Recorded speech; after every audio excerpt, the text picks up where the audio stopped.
Dès partout où vous nous captez, bienvenue aux 20h. Célébration aujourd'hui 14 juin de la journée mondiale du donneur bénévole du sang avec comme thème du sang sécurisé pour sauver des vies. L'accent est placé sur la contribution qu'un donneur individuel peut apporter pour améliorer la santé des autres membres de la communauté.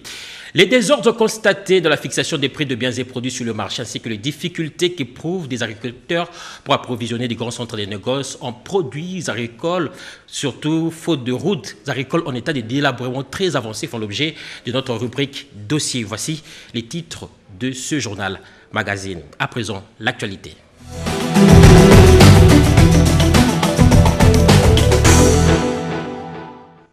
Situation épidémiologique de la République démocratique du Congo qui continue de faire face à la pandémie de coronavirus jusqu'au hier 13 juin. Le cumul est de 4 778 cas confirmés, dont un cas probable, 107 décès et 600 personnes guéries, 306 cas suspects détectés après investigation, selon le secrétariat technique du comité multisectoriel de la riposte à la pandémie de Covid-19. C'était hier 13 juin que le président de la République, Félix-Antoine Tshisekedi, a soufflé sur sa 57e bougie. Et à cette occasion, le cabinet du chef de l'État a tenu à adresser un message de vœux au président de la République, ainsi libellé. En ce jour du 13 juin, date de votre anniversaire, qu'il plaise à votre haute autorité de bien vouloir accepter le vœu de bonheur et de longévité des membres de votre cabinet. L'exercice de vos lourdes, exaltantes fonctions exige de votre part de l'abnégation, une santé de fer et surtout beaucoup de sagesse. Puisse le Très-Haut, dépositaire de tout pouvoir et élévation, guider vos actions pour le plus grand bien de son peuple. Que cette journée soit remplie de joie. Bon anniversaire, Excellence, Monsieur le Président de la République, chef de l'État, communiqué signé par le professeur Dr Désiré Cachemire Kolongele et Bérande, directeur de cabinet par intérim. Revenons sur l'anniversaire de naissance du chef de l'État, Félix-Antoine Tshisekedi, et le gouverneur de la province du Lualaba, Richard Muyej-Wanguez-Mons, a tenu à marquer cette journée si importante avec un message de vœux adressé au chef de l'État. Par ailleurs, le gouverneur de cette province a procédé au lancement de la récolte de 3000 hectares de maïs grain et leur évacuation au lieu d'entreposage. Regardez. Juin dernier que l'opération officielle de la récolte de maïs grain sur toute l'étendue de la province du Lualaba venait d'être lancée sur 9326 hectares, dont 3000 hectares pour le partenariat public-privé Kendo et 6326 hectares de différentes coopératives et des fermiers soutenus par le gouvernement provincial. 8 jours après, soit le 13 juin 2020, journée commémorative de la naissance du chef de l'État Félix-Antoine Tshisekedi, le gouverneur Richard Muyej a choisi de descendre lui-même sur le terrain pour lancer l'opération d'évacuation de maïs grain récolté au champ pilote de Kendo vers les lieux d'entreposage retenus par le gouvernement provincial du Lualaba. Pour ce faire, voici la ténor du message de vœux du gouverneur à l'occasion de l'anniversaire du chef de l'État Félix-Antoine Tshisekedi Tshilombo. Excellence, Monsieur le Président de la République et chef de l'État, en ce jour mémorable du 13 juin 2020, date de votre naissance, le gouvernement provincial du Lualaba ainsi que toutes les couches vives de la province du Lualaba ont l'insigne honneur de vous présenter leurs vœux de paix, de bonne santé et de longévité. Cette bougie soufflée ce mois de juin 2020 porte en elle une double dimension spéciale pour notre pays, dans la mesure où elle coïncide avec le mois de naissance de votre prédécesseur, le président honoraire Joseph Kabila Kabange, mais également avec celui marquant la 60e année de l'indépendance de la République démocratique du Congo. Toute une symbolique pour nous rappeler que Dieu ne fait jamais rien au hasard, et c'est ici les lieux de saluer une fois de plus la coalition FCCKH, issue de l'alternance démocratique, qui consolide la paix et constitue un gage de stabilité qu'il sied de pérenniser pour le bien-être des Congolais. Daigne l'Éternel Dieu Tout-Puissant vous combler de force, de grâce et de bénédiction dont vous avez tant besoin pour assumer avec détermination et plein succès votre lourde mission. D'ores et déjà, soyez rassurés de notre soutien et de notre accompagnement dans votre vision avérée de promouvoir la République démocratique du Congo et son peuple.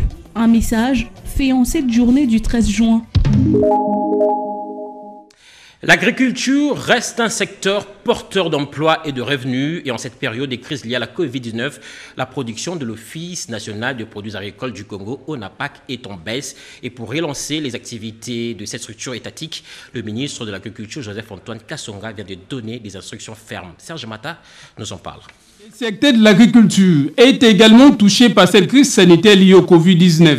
Au cours de cette rencontre enrichissante, le ministre de l'Agriculture, Joseph-Antoine Kasonga, a expliqué au comité de gestion de l'Office national des produits agricoles du Congo, ONAPAC, la ligne de conduite tracée par le gouvernement dans le cadre du programme national agricole. Ajouté à cela, l'unité et la paix pour relever les activités de l'ex-OSACAF. Sur ce site municipal, j'apprends des choses invraisemblables. Ne plantez pas. Des fois, vos agronomes, vous en avez combien?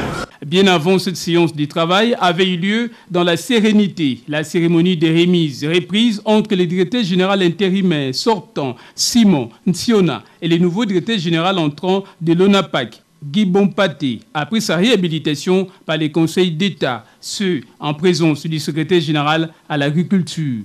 Par ailleurs, Guy Bompaté s'est engagé à poursuivre l'exécution du programme de développement agricole mis en place par le ministre de l'Agriculture. On va travailler comme parents, comme pères de famille. La cohésion va être appliquée pour la reprise d'activité de l'ONAPAC. Entre-temps, Simon Siona va désormais assumer les fonctions de directeur général adjoint au sein de l'Office national des produits agricoles du Congo, ONAPAC. Nous n'avons pas droit à l'erreur, nous devons vraiment surpasser pour que cet office, sa relance soit effective selon que le chef de l'État le veut, le gouvernement et surtout notre ministre. L'heure est à présent au travail en vue de redorer l'image de l'ONAPAC. L'objectif recherché, entre autres, promouvoir la production et la commercialisation du café. Et la crise sanitaire liée à la Covid-19 a des effets sur l'agriculture et comment créer des emplois au bénéfice des milliers de jeunes dans un contexte de crise. La réponse est avec le conseil spécial du chef de l'État et coordonnateur de la cellule du programme d'urgence intégré, Philippe Ngwala Malemba, qui explore le secteur agricole à cause des effets multiplicateurs. Il s'est entretenu avec Médard Bouyal Mangal. On l'écoute. Nous sommes dans une approche qui fait la promotion des chaînes de valeur. Ok? Je vous donne l'exemple. Si aujourd'hui on dit à tel endroit il faut promouvoir la chaîne de valeur manioc, nous, notre approche consiste à identifier dans la chaîne de valeur le métier. Quels sont les métiers qui sont dans la chaîne? Et c'est ces métiers qu'il faut promouvoir. C'est à travers des métiers qu'il faut développer des compétences des jeunes. La problématique à ce niveau réside dans les compétences, mais aussi dans l'innovation, mais également dans la transformation. Il s'agit là du business dans le secteur agricole, mais du business innovant, du business qui suscite l'innovation et la transformation et qui suscite également de la mécanisation. Nous nous apportons une approche innovante. Elle consiste à quoi?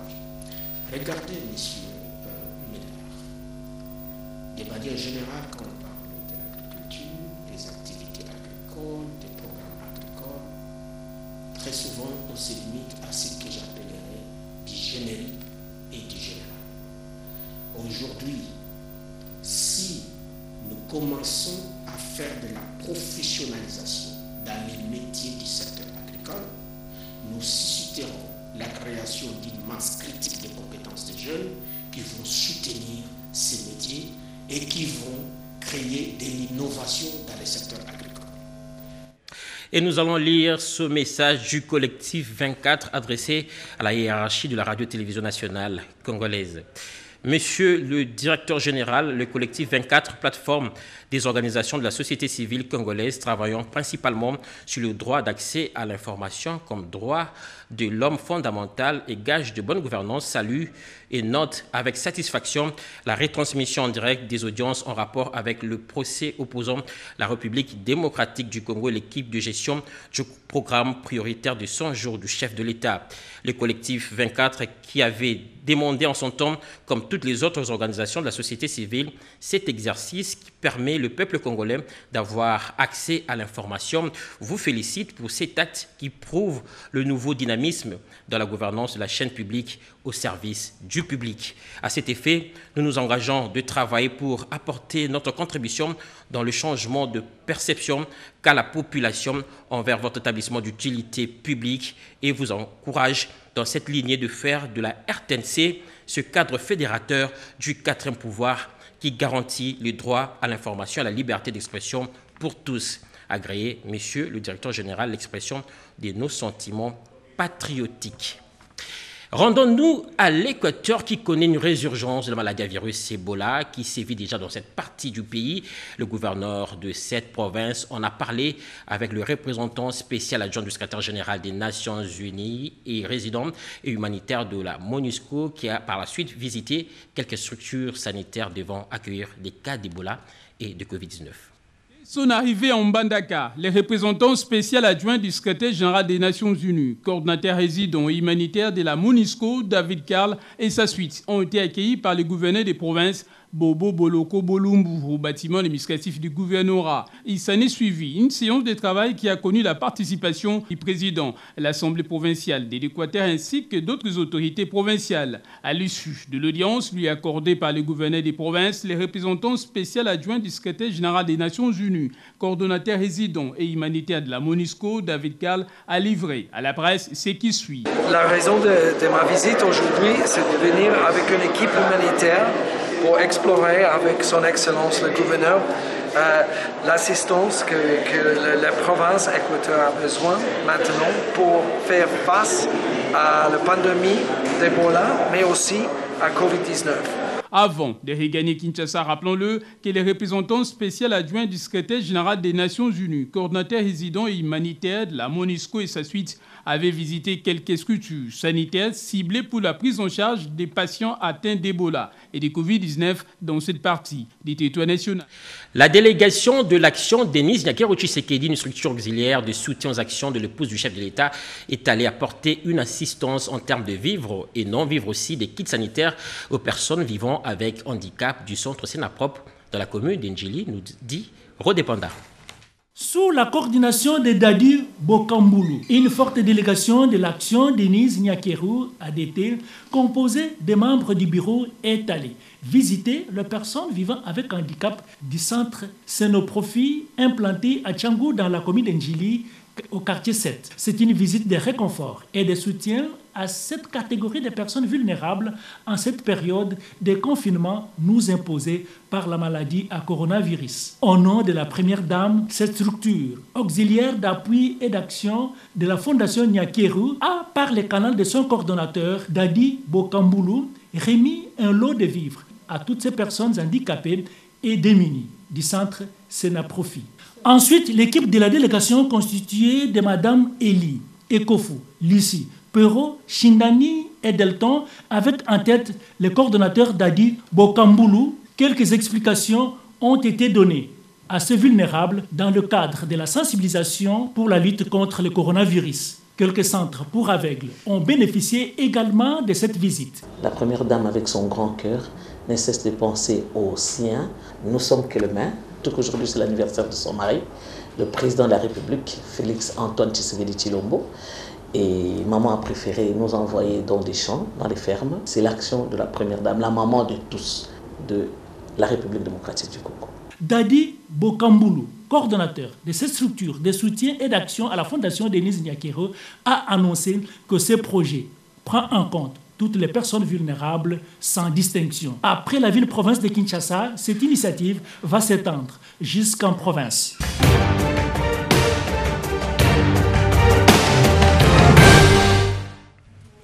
Place maintenant à notre rubrique Semaine du Président. Le chef de l'État, Félix Antoine Tshisekedi, a participé par vidéoconférence à la réunion des présidents membres des communautés économiques régionales de l'Union africaine. Et en début de semaine, le président de la République s'est entretenu avec la délégation de l'Union européenne sur la construction d'un pont aérien pour la riposte contre la Covid-19. La Semaine du Président signée Pierre Kibambeso Moïsa. Une forte délégation de l'Union européenne a séjourné à Kinshasa. Les questions relative au soutien de l'Union européenne aux efforts de la RDC dans la lutte contre la pandémie de coronavirus était au centre des entretiens que le président de la République Félix Antoine Tshisekedi Tshilombo a eus avec les membres de cette délégation conduite par les commissaires européens en charge des gestions des crises, Janez Lenarcis. L'on a noté au sein de la délégation la présence notamment des ministres des Affaires étrangères respectivement de la République française, Jean-Yves Le Drian, et du Royaume de Belgique, Philippe Goffin. La situation humanitaire en RDC est préoccupante. 15 millions de Congolais ont besoin d'assistance pour éviter l'aggravation de la pandémie, a indiqué le commissaire européen qui a aussi soulevé la question de restriction des transports aériens limitant les opportunités d'acheminer les matériels et les personnels humanitaires. La mission qu'effectue la délégation de l'Union européenne en RDC s'inscrit dans le cadre d'un pont aérien humanitaire pour soutenir la lutte contre le coronavirus, a déclaré en substance Janez Lenarcis au sortir des échanges avec le chef de l'État. L'aménagement de Lumumba-Ville en territoire de Katako-Kombe à l'occasion des 60 ans d'indépendance de la RDC et des problèmes majeurs du Sankourou et de sa population ont fait l'objet des doléances soumises au chef de l'État par une délégation des députés de cette province. Selon le porte-parole de la délégation, l'honorable Christophe Lutundula, les élus du peuple du Sankourou ont demandé au chef de l'État d'appuyer les actions du gouvernement provincial face aux préoccupations majeures de la population relative notamment à la crise institutionnelle, à l'encadrement et au développement de cette contrée du pays. Les bureaux des communautés économiques de l'Union africaine étaient en réunion le jeudi 11 juin 2020, présidé par le chef de l'État sud-africain Cyril Ramaphosa. Président en exercice de l'Union africaine, c'était au tour du président de la Commission de l'Union africaine Moussa Faki de faire le briefing sur la stratégie de l'Afrique contre la pandémie de la Covid-19 à l'intention des participants à ce télétravail. Un point d'information a été présenté au président du Bureau des communautés économiques régionales sur les mesures et la coordination pour lutter contre la pandémie de coronavirus. Après discussion des sujets abordés au cours de la réunion, il a été présenté la voie à suivre et les recommandations sur la tenue de la 37e session ordinaire du Conseil exécutif et de la deuxième réunion des coordinations à mi-parcours. Premier vice-président de l'Union africaine, le chef de l'État, Félix Antoine Tshisekedi Tshilombo, a aussi participé à la session à huis clos du bureau de l'organisation panafricaine. Le bon fonctionnement des institutions de la République et les processus de désignation des nouveaux animateurs de la CENI ont été au centre de l'entretien que le président de la République, Félix Antoine Tshisekedi Tshilombo, a eu avec la présidente de l'Assemblée nationale, Janine Mabunda. Le chef de l'État suit de près les péripéties de la vacation de la vice-présidence de l'Assemblée nationale. Il tient à la stabilité des institutions et ne doute pas d'une issue heureuse à cette question. Le président de la République s'est dit également confiant quant à l'aboutissement heureux du processus de désignation de nouveaux membres de la Commission électorale nationale indépendante. Et la semaine qui s'achève a été riche en événements. Les plaidoyers du procès de 100 jours du directeur de cabinet du chef de l'État consort, la décision du Conseil d'État des sursoirs, l'élection du premier vice-président de l'Assemblée nationale, ainsi que les échauffourées entre les éléments de la police nationale congolaise et les vendeurs du grand marché qui réclamaient la réouverture de ce centre des négoces, des sujets qui ont marqué la semaine qui touche à sa fin. La semaine en 5 minutes avec Lucie Lavichissenda. La semaine qui vient de s'achever était riche en événements. Au procès Vital Kamerhe Compagnie, dans le cadre de 100 jours, la cause a été prise en délibéré. La sentence est attendue le 20 juin prochain. L'audience de ce jeudi 11 juin était consacrée aux plaidoiries et aux réquisitoires du ministère public qui a requis une peine de 20 ans de travaux forcés 10 ans d'inéligibilité et 5 ans d'interdiction à accéder au poste public contre le directeur de cabinet du président de la République. Dans leur plaidoirie, les avocats des prévenus ont tous clamé l'innocence de leurs clients. 100 jours, c'était aussi le procès ministère public contre les directeurs généraux de l'OVD, Foner et Sokok. L'affaire est également prise en délibéré. La décision est attendue le 23 juin prochain. Un autre dossier à la justice, c'est la déchéance de Jean-Marc Abound du bureau de l'Assemblée nationale. Pendant que l'IDP se réunit et jette son dévolu sur la députée nationale Patrice Anseya, élue de l'ICASI, le Conseil d'État saisi par Jean-Marc Abound lui donne raison aux déchus et demande à l'Assemblée nationale de surseoir à l'élection de son remplaçant en attendant l'arrêt de la Cour constitutionnelle. Malheureusement, un malentendu s'installe entre le Conseil d'État et la Chambre basse du Parlement. Le procureur général près le Conseil d'État a réquisitionné la force publique pour empêcher la tenue de la plénière élective. Député empêché d'entrer dans l'hémicycle, le fait est inhabituel. Au finish, la présidente de l'Assemblée nationale, Janine Mabunda Lioko, a fait la communication du report devant les élus du peuple qui ont fini par entrer au palais du peuple. L'Assemblée nationale ne veut pas être au centre d'une crise institutionnelle. C'est la voix de la sagesse qui a calmé le jeu. Une autre actualité brûlante de la semaine, c'est le déconfinement de la Gombe, annoncé mercredi par le gouverneur Gentini Ngobila dans les 5 jours au sortir des entretiens avec le chef du gouvernement Sylvestre Ilunga Ilunkamba. Signalons que dans la journée, des tensions ont été provoquées par les vendeurs du grand marché qui réclamaient la réouverture de ce lieu de négoce. Lutte contre le coronavirus, 45 tonnes de fret humanitaires de l'Union européenne réceptionné en début de la semaine par la ministre d'État aux Affaires étrangères, un don remis par le ministre français des Affaires étrangères Jean-Yves Le Drian, chef de cette délégation européenne qui a eu des entretiens avec le chef du gouvernement Ilunga Ilunkamba, le docteur Jean-Jacques Mouyembe de la riposte contre le coronavirus ainsi que des organisations humanitaires. 16 millions de dollars américains, c'est l'enveloppe pour la lutte contre la maladie à virus Ebola en RDC pour une durée de 4 ans. C'est dans ce cadre qu'un entretien de traitement avec une capacité de 40 lits sera construit en Bandaka, dans la province de l'Équateur, pour lutter contre Ebola.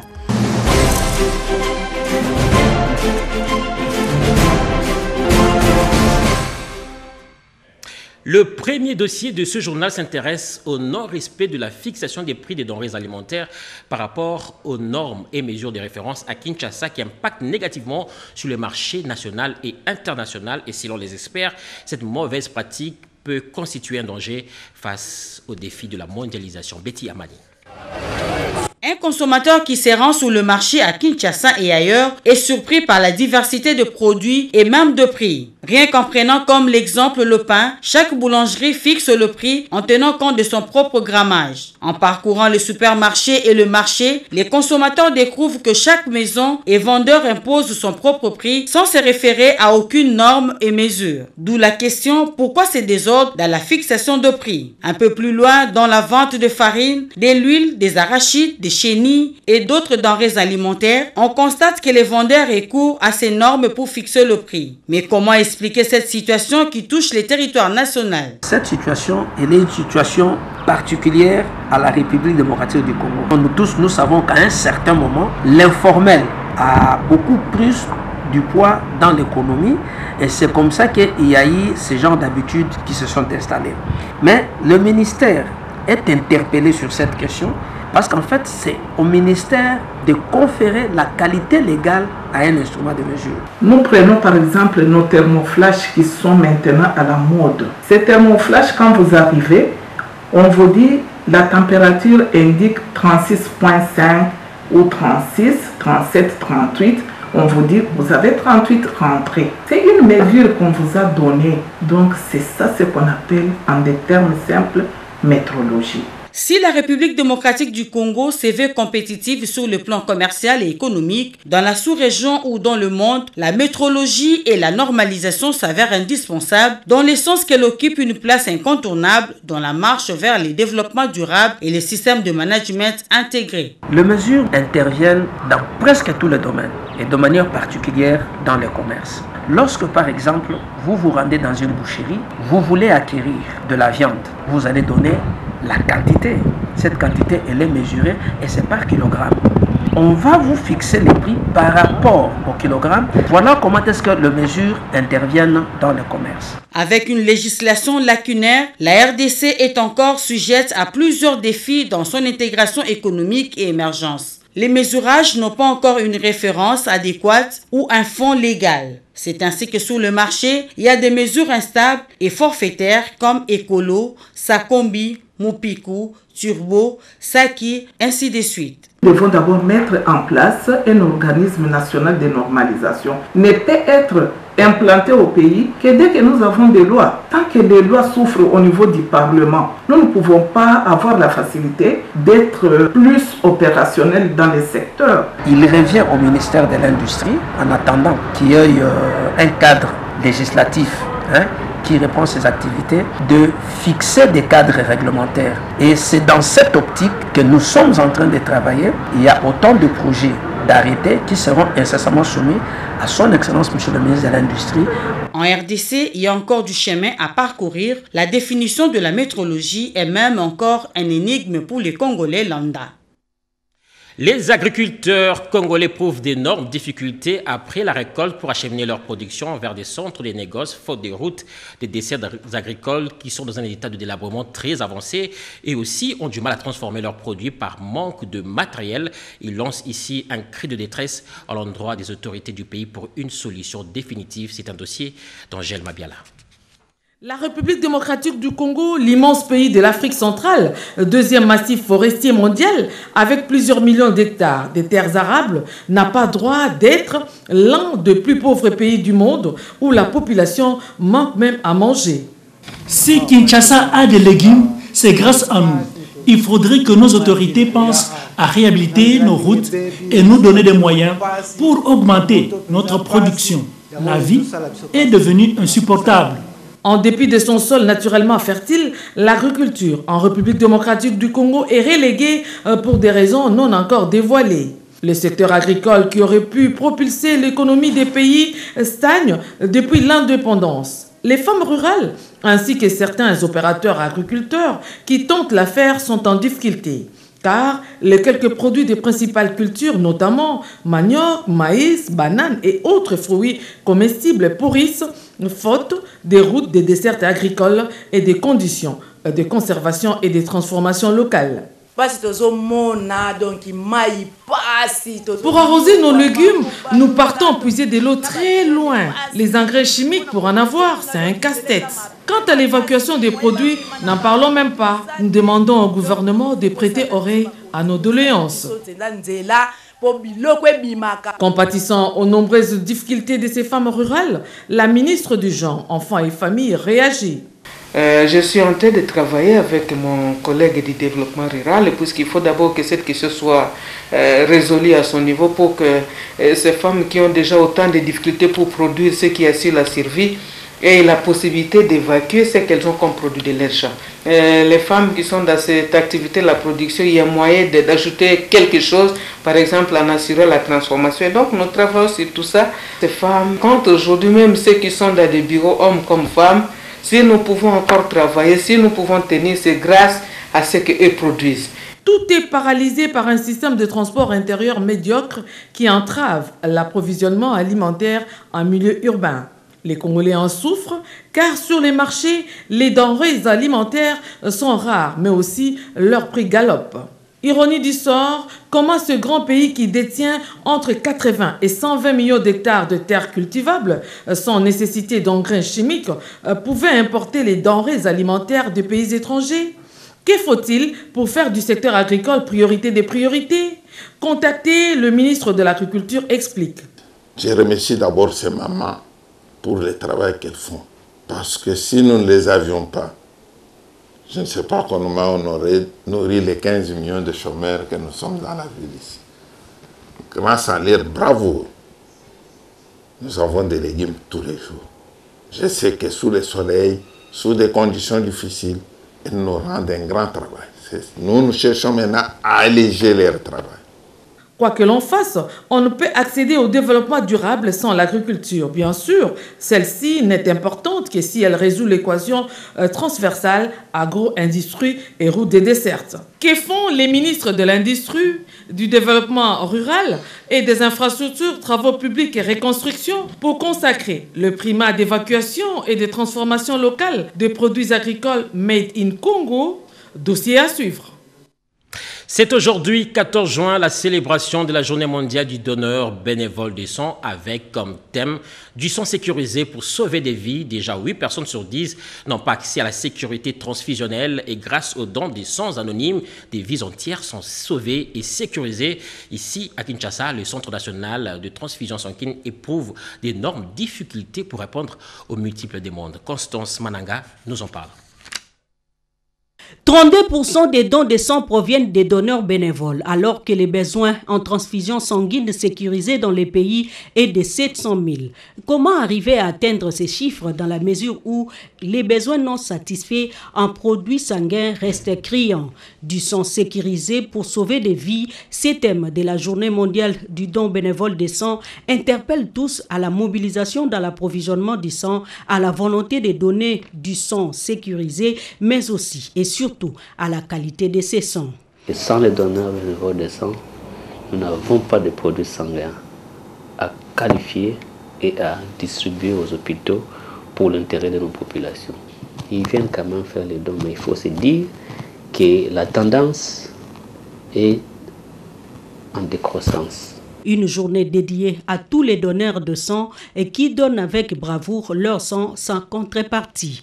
Ils ont compris que donner du sang pour améliorer la santé dans le monde. En fait, je suis un donneur. Comme il y a des enfants, il y a des femmes enceintes, il y a des enfants anémiques qui en ont besoin, alors je suis obligé chaque 3 mois de venir aider ceux qui en ont besoin. Et nous sommes dans une association. Il y a la fédération, d'abord la fédération de donneurs bénévoles du sang.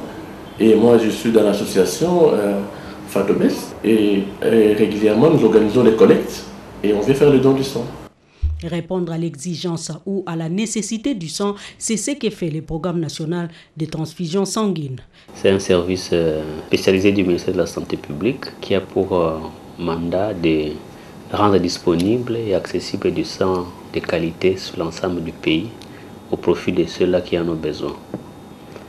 Et pour cela, il recourt à plusieurs stratégies, notamment la mobilisation de la communauté au don bénévole de sang, l'approvisionnement des structures en intrants réactifs et consommables de sécurité transfusionnelle, la réhabilitation des infrastructures, la qualification des produits sanguins et avec d'autres stratégies d'appui, notamment la formation du personnel et de tous les prestataires, y compris la recherche ainsi que l'assurance qualité.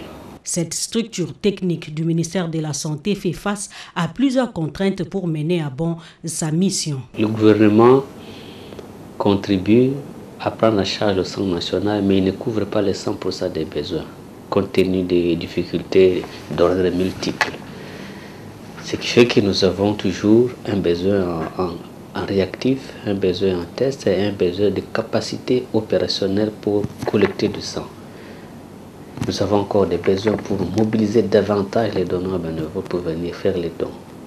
Et donc, je ne peux pas dire aujourd'hui que les 100% des besoins du Centre national de transfusion, y compris les centres provinciaux, sont couverts. Il y a toujours un gap et vous allez constater que dans l'arrière-pays, il y a par moment, on rapporte les ruptures de quelques intrants. Mais il y a d'autres provinces qui s'autoprennent en charge à partir des gouvernements provinciaux. De ce qui précède, la transfusion sanguine requiert plusieurs préalables qui, une fois réunis, permet les dons de sang sécurisés, gage du bien-être. La place Kitambo Magasin à Lukunga s'intéresse à la Tchangou, Lemba Terminus à Moamba et la maison communale de Bumbu. Nous sommes là à la Funa. On vibre au rythme d'une série de matinées de sensibilisation à la riposte contre le coronavirus. Matinée ponctuée par la distribution des kits sanitaires dans ces lieux publics. Pierre Ombouillou était présent. L'une des voies efficaces et rationnelles pour lutter contre le coronavirus en République démocratique du Congo et surtout stopper sa propagation à longue échelle, sur toute l'étendue du pays, reste une solidarité nationale calquée sur les réalités socio-sanitaires congolaises. Fort de cette vision gouvernementale, prônée par les autorités compétentes, la haute hiérarchie du mouvement des réformateurs libéraux MRL, parti cher à l'honorable Patrick Kwatangunza, qui en est l'autorité morale, a sillonné certaines grandes places des 4 districts de la ville-province Kinshasa pour procéder à la distribution des kits sanitaires de riposte contre cette pandémie à travers cette série de matinées de sensibilisation et de socialisation médicale. Notre préoccupation en premier, c'est le bien-être de la population. Nous appelons la population notre patron. Voilà pourquoi nous avons sillonné les 4 districts aujourd'hui, accompagnés de nos cadres du parti ainsi que nos fédéraux de district, pour sensibiliser encore une fois la masse, la population, que cette maladie est réelle et que nous devons respecter les gestes barrières pour nous protéger et limiter cette propagation. L'impact qu'a aujourd'hui le confinement de la Gombe sur le PME et surtout sur le chômage de la population quinoise. Nous demandons à nos autorités de déconfiner la Gombe. À travers ces gestes de solidarité sociale qui s'est déroulé à la célèbre place Sainte-Thérèse de la Tchangou, au marché de Lemba Terminus pour le Mont Amba, la maison communale de Bumbu pour la Funa et la célèbre place de Kitambo Magasin pour la Lukunga, le MRL caresse le vœu d'une éradication totale du Covid-19 au sein de la population congolaise. Genre, lutte contre les violences sexuelles, un numéro vert vient d'être mis à la disposition du public pour dénoncer toutes sortes d'abus. Le personnel commis au call center ont bouclé leur formation visant à apprendre à répondre convenablement aux appels des victimes des violences sexuelles basées sur le genre. Cette formation a été organisée par le bureau de la conseillère du chef de l'État en charge des violences sexuelles et de la jeunesse, Constance Mananga. Désormais, les victimes des violences sexuelles et basées sur le genre peuvent dénoncer les auteurs de ces actes au numéro 122. Ligne verte réactivée, elle est opérationnelle. Les opérateurs censés travailler dans l'école Saint-Heure ont pendant 3 jours de formation appris des connaissances afin de mieux gérer les appels et orienter les victimes pour une prise en charge médicale et autres. Nous avons appris des techniques de communication qui nous permettraient de pouvoir bien jouer notre rôle en tant que membres du call center. Nous avons appris comment documenter un cas aux survivantes des violences basées sur le genre. Une formation organisée avec l'appui technique et financier des partenaires dont les Fonds des Nations Unies pour la population UNFPA.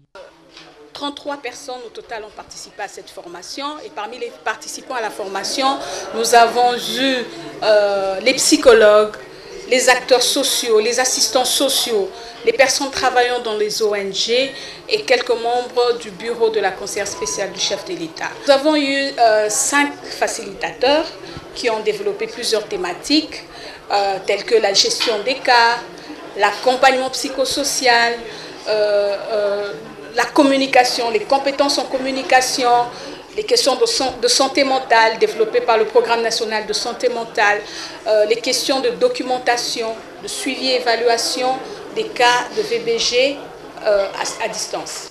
C'est après adoption de la stratégie nationale de lutte contre les violences basées sur le genre par les gouvernements que le bureau de la conseillère en charge des violences et jeunesse a organisé cette formation.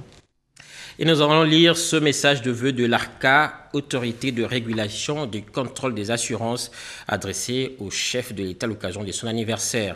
Excellence, Monsieur le Président de la République, l'autorité de régulation du contrôle des assurances, ARCA en sigle, son conseil d'administration, sa direction générale, l'ensemble de son personnel ont le réel plaisir de vous souhaiter un heureux et joyeux anniversaire. Sous votre gouvernement, le processus de libéralisation du secteur des assurances poursuit sa marche et se consolide de plus en plus en vue de pouvoir rapidement contribuer à l'amélioration du social des Congolais et au financement de notre économie. Saisissant l'occasion que nous offre ce jour particulier, nous vous réitérons notre indéfectible soutien ainsi que notre disponibilité à accompagner vos efforts pour la construction d'une nation dont l'intérêt du peuple est au centre. Puisse l'Éternel Dieu, dans sa grâce, vous donner la santé et la sagesse pour la réalisation de vos aspirations pour un Congo plus prospère au cœur de l'Afrique. Communiqué signé par le directeur général par intérim Alain Kaninda Ngalula. C'était hier que le monde a célébré la journée internationale de sensibilisation à l'albinisme avec comme thème « Faites pour briller », un thème choisi pour mettre en relief les qualités et les efforts des personnes atteintes de l'albinisme dans le monde entier, malgré les nombreuses difficultés auxquelles elles font face, stigmatisation, discrimination, peur et violence. Écoutez Mwimba Texas qui sensibilise la population sur l'intégration des personnes vivant avec albinisme. La fondation Mwimba Texas, des gens nous regardent avec dédain, mais aujourd'hui, il y a des mariages entre des albinos et des non-albinos. C'est pour vous dire que nous n'avons pas sensibilisé dans le désert. Et donc, moi, Mwimba Texas, j'ai utilisé ma notoriété de quartier pour changer les choses. J'ai la grâce de sillonner le monde. C'est une façon pour moi de me regarder encore davantage. Parce qu'à travers le monde, des gens disent que la RDC, c'est un pays modèle à ce qui concerne la considération et l'intégration de la personne vivant avec albinisme. Je pense un appel pathétique aux gens de bonne volonté, à tous ceux qui sont sensibles à la cause des albinos, de nous soutenir. Notre souci est que nous puissions avoir plus des albinophiles que des albinophobes. Les albinophiles, ce sont des gens qui aiment les albinos et les albinophobes, ce sont... Et nous allons découvrir ensemble avec vous ce communiqué officiel en rapport avec les funérailles du secrétaire général du Parti lumumbiste unifié, Lugi Kizenga. Le bureau politique du Parti lumumbiste unifié Palou informe les militantes et militants, la grande famille politique des nationalistes ainsi que l'opinion tant nationale qu'internationale qu'il procédera le jeudi 18 juin 2020 à partir de 11h à la levée du corps du camarade Kizenga Lugi, secrétaire général, chef du parti, de la mort des cliniques Ngalema. Les programmes des obsèques se présentent comme suit. Le mercredi 17 juin 2020, lieu avenue Loubefou, numéro 3, quartier Bateti, la commune de la Gombe, référence derrière le ministère des Finances. Hommage par les membres des familles de 9h à 15h. Hommage par les personnes publiques de 15h à 19h. Nous sommes là dans la journée de mercredi 17 juin 2020. Le jeudi 18 juin 2020, lieu mort de la clinique Ngalema. 9h, 9h30, arrivée. 9h30, 11h15, recueillement. Le président de la République, chef de l'État, corps constitué. Autorité du Front commun pour le Congo. Premier ministre et membre du gouvernement. Coordination du Front commun pour le Congo. Secrétaire permanent PPRD. Honorable président du groupe parlementaire Palou, Alliance CCU. Sénatrices et sénateurs.